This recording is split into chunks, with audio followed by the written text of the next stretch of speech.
दलित राजनीति चेतना कुछ जरूरत से ज्यादा बढ़ गई है। उसको एमएलए एमपी के अलावा कुछ दिखता नहीं। उसके लिए पूरे अपने समुदाय को भी बेच सकता है। और मुसलमानों की रक्षा की जिम्मेदारी मुसलमानों की नहीं है, ये यहाँ के हिंदू नेताओं की इसकी जिम्मेदारी है, क्योंकि मुसलमानों ने स्वेच्छा से यहाँ रहना स्वीकार किया और हिंदू नेताओं को ही अपना नेता माना, मुसलमानों को नेता नहीं माना। भाई जिन्ना से थोड़ा आरएसएस को प्रॉब्लम था, प्रॉब्लम तो अम्बेडकर से था। समता समानता की बात कर रहे थे।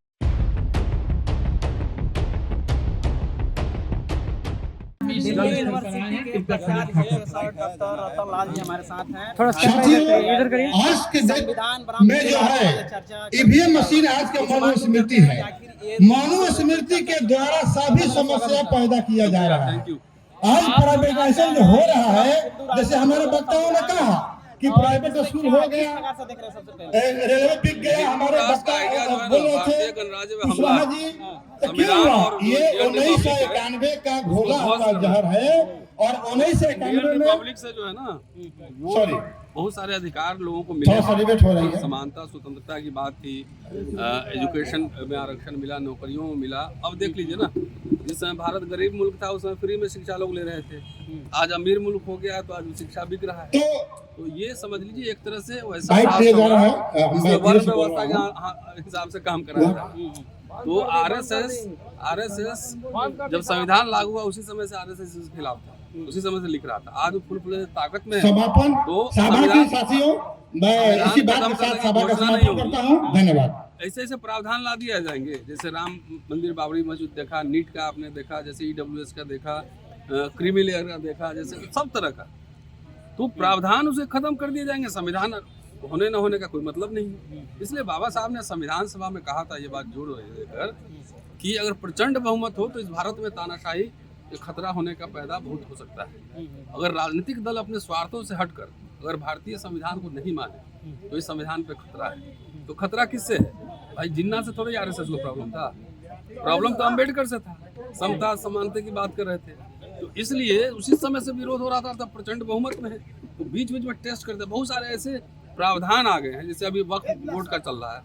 संविधान सभा में अम्बेडकर ने माइनॉरिटीज के बारे में क्या कहा था उनको पता भी नहीं होगा, और इस पे हमारे नेता चर्चा भी नहीं करते हैं। कि उन्होंने कहा था कि भाई अल्पसंख्यकवाद खत्म हो जाए, उसकी जिम्मेदारी बहुसंख्यकों पर है। तो अभी जो मुसलमानों को एक बलि का बकरा बना के पूरा हिंदू मुस्लिम प्लोराइज की, तो दलित बैकवर्ड को समझना चाहिए ना कि वो हिंदू है कि क्या है। पहले तो उसको समझना चाहिए कि भाई मुसलमान के शासन काल में तो मजे किसने किए? जिन्ना से प्रॉब्लम थोड़ी था, अम्बेडकर से था प्रॉब्लम। तो 670 साल 700 साल का शासन था, तो उनके मंत्री सूबेदार लोग कौन थे?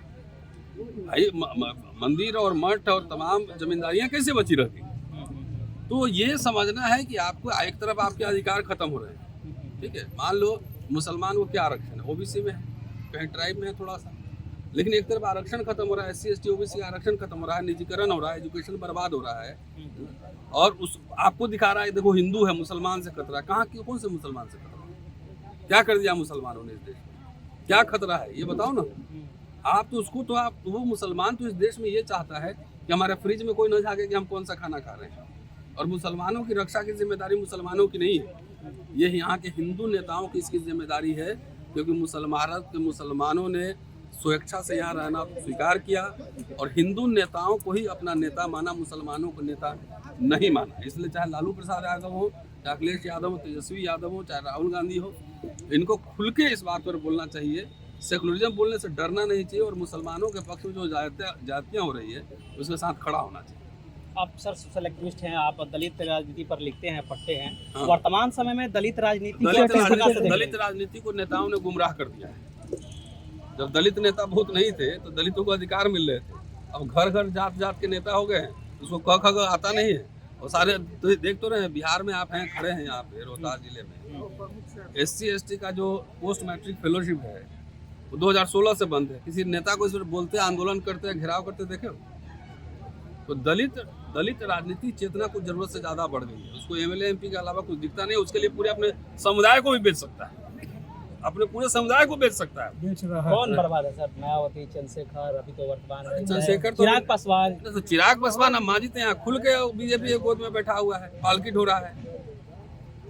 और बहन जी का जो बहुजन था वो वोट करते करते 9% आ गया है। तो वोट जो कटता है, इतने अलायंस के समय हम लोग भी लिख रहे थे कि अलायंस में आ जाना चाहिए, तो अलायंस में क्यों नहीं है? अकेले अपने दम पे 272 एमपी जितवा सकते हैं, एक एमपी नहीं, अभी एक एमएलए है सिर्फ।